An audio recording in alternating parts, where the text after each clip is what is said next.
Someone's hair tie. Oh. Yours? Not mine. No. I did shower this morning, which is cool. It's white cotton. Could be White Cotton, Shimco's. Yeah, could be a couple of those guys. Go ahead, Cal.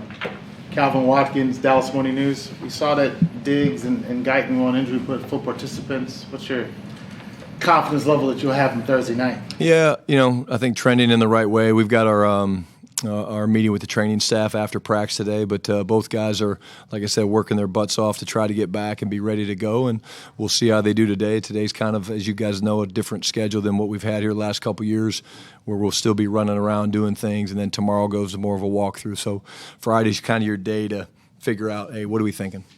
What does it say about those two guys that when they got hurt, we thought they would be further along before they come back, and now they might be here for the opener? What's it about that? It raves about them and their competitive spirit and just the work that it takes. These things don't happen overnight.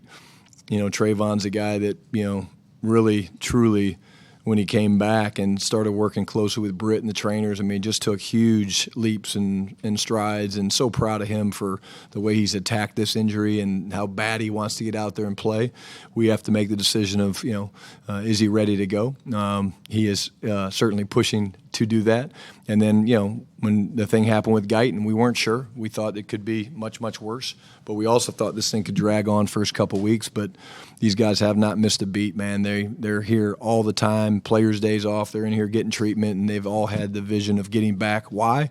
For their brothers. Not to play the Eagles, but to get back here for their brothers and to be part of the team. One more. How hard has it been to try to manage snap counts and practices because you're not sure if you're going to have them, and you got to obviously prepare for a game? Yeah, we do. We do that no matter what, whether guys are healthy or not. You always have to find ways to get guys reps and different things like that. But it's a good problem to have, not a bad problem to have. Brian, Todd Archer with ESPN. You've wanted to be a head coach for a long time. You're closing in here on a couple of days beforehand. Have you thought much about what you're going to say either the night before to the team in the hotel or right before the team goes out onto the field? No, not really.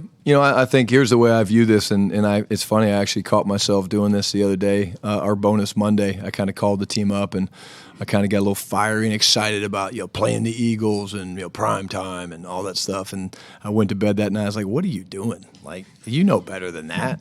Because honestly, the way we approach things, Todd, is every game we play is just another championship opportunity. It's just another championship opportunity. We get a chance to go out there against the Eagles.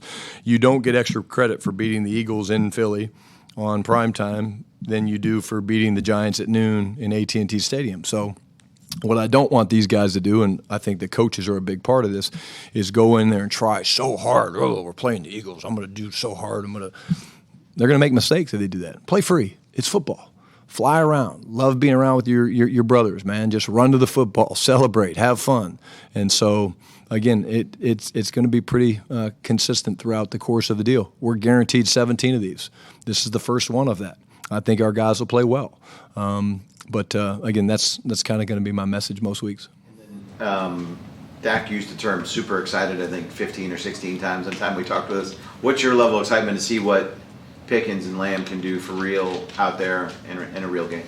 I'm excited. I'm excited. I'm excited to watch those guys every day in practice. It's fun to watch those guys. But what I love, Todd, is I love the way they feed off one another and they celebrate one another. As we all know, there's one ball, and the ball can't go to multiple spots on a play. And we've got a lot of really good weapons. Terp's having a great, lead up to the season. We're going to run the football. We know that. And so, I'm just excited for how much fun those guys have playing the game as Cowboys.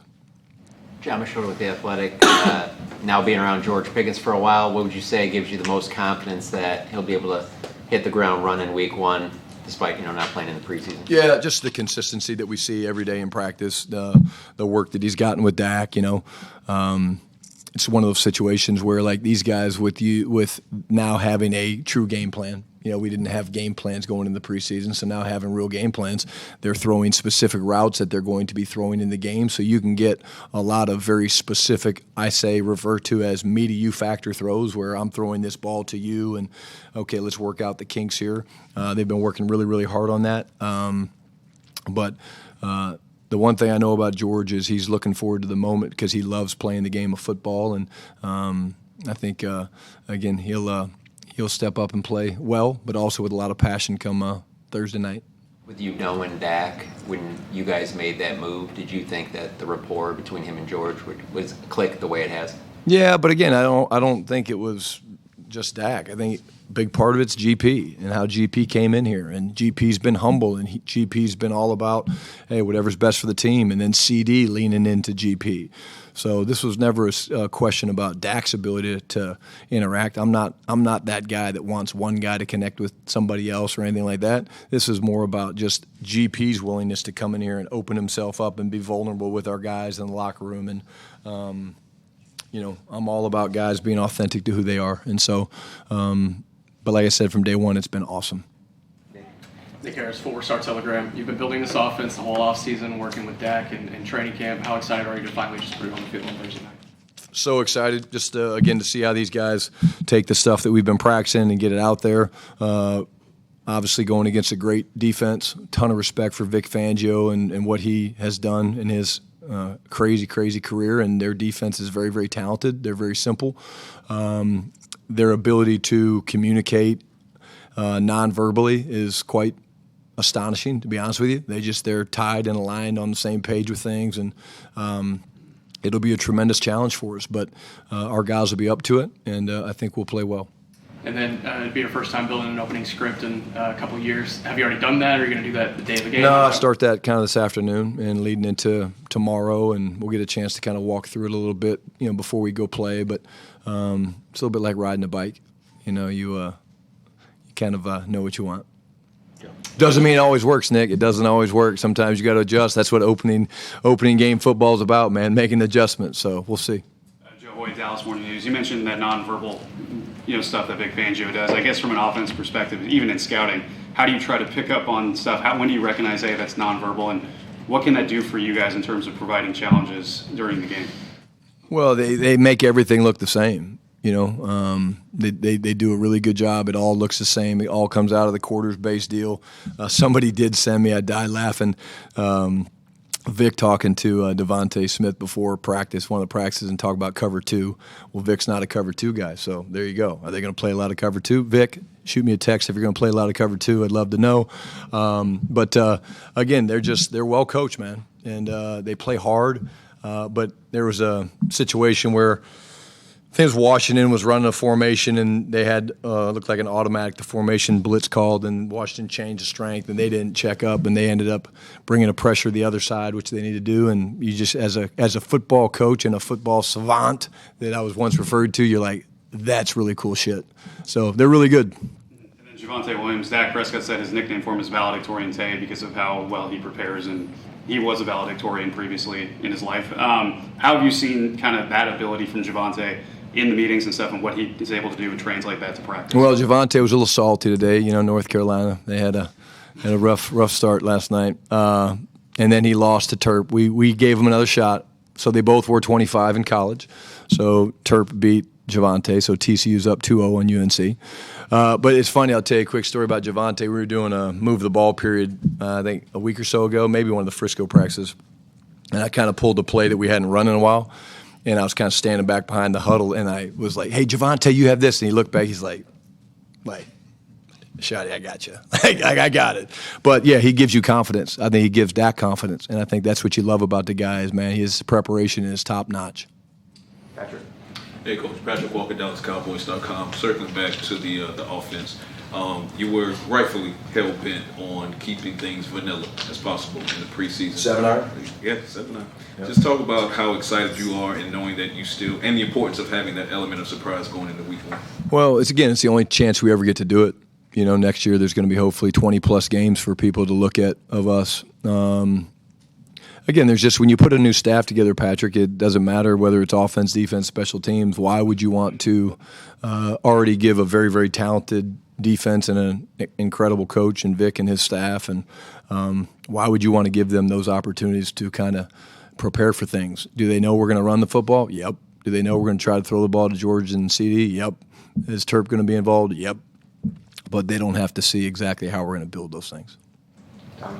Tommy Arsh, DallasCowboys.com. You've talked so much about wanting to be physical. How much of a early barometer is this going to be with their offensive and defensive line for just how physical you guys are on the last scrimmage? Tommy, great challenge, man. I mean, these guys, that's what they do. I think if you would talk to Nick and Nick was standing here, I guarantee you one of the things that they would talk about is they want to, own the line of scrimmage. And that's what we want to do. So you got two teams that are kind of built on that. And now you got to get out there and put the ball down and see how the trenches play out. But again, I'm excited to watch our guys go compete. And again, very formidable challenge. Jalen Carter, man, incredible football player. And their offensive line speaks for themselves. I mean, what they've done and what they've been able to do. Jeff Stoutland and I actually coached together in, 1998 at Syracuse University. Jeff was the tight end coach, and he's one of the top 2 or 3 offensive line coaches in our league, man. He's just different, and be great to give him a hug before the game.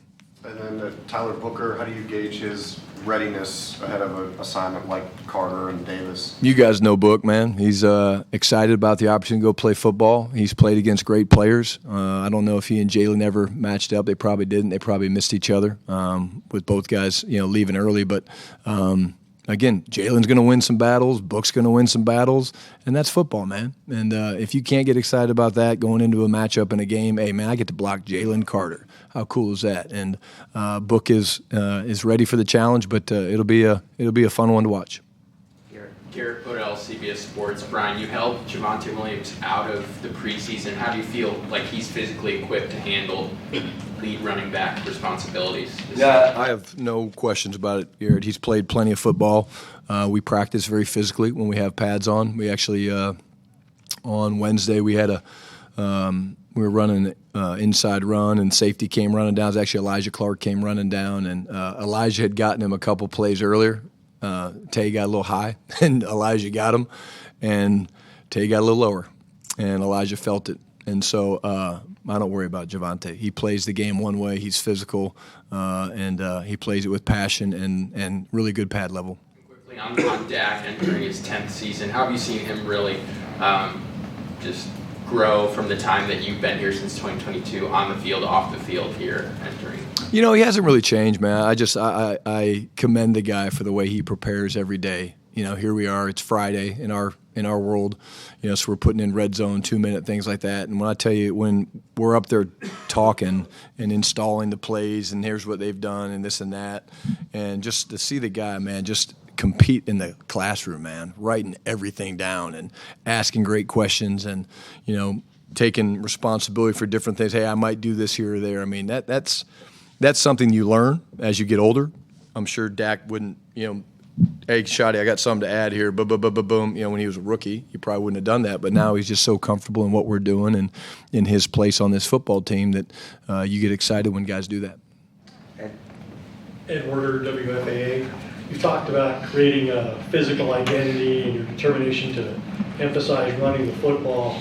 But if you look at this team, it looks like it's best equipped talent-wise with the quarterback and the receivers to be more of a passing team. How do you reconcile that and create the right approach? Yeah, that's a good question, Ed. It's fair. Again, you have to play physical in everything you do. Like throwing the football, you have to be physical, whether it's the protection aspect, the backs picking up blitzes, chipping some of the edges, receivers playing physical to create separation, Dak standing in there taking shots when there's free runners and things like that. But look, we want to be balanced. We want to run the football. There's got to be marriage between your runs and your passes. That's part of it. And then, again, you got to be ready to adjust. And you can be very physical as a football team and not just do it running the football. You can do it other ways. And not my statement, but somebody told me during the interview process as we were putting our staff together, they said the way that you can tell a physical football team is by looking at the smaller skill guys. And if those guys play physical, then you're a physical-ass football team. And I love that. I say it all the time. And so when I watch CD play and work in practice and dig out safeties and stuff like that, I'm like, that's pretty cool. Or Kavontae Turpin or, Kyer Elam. Some of these guys, if those guys are physical, you probably have something pretty cool going on. Last one, Todd. Back to Diggs and Guyton.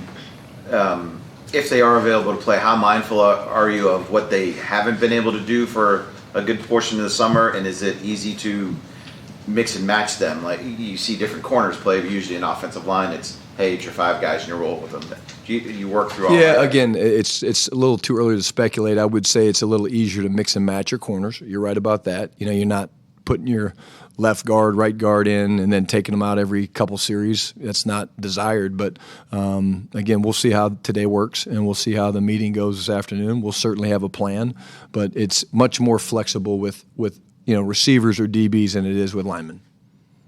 Good. Thanks, guys. See you out there.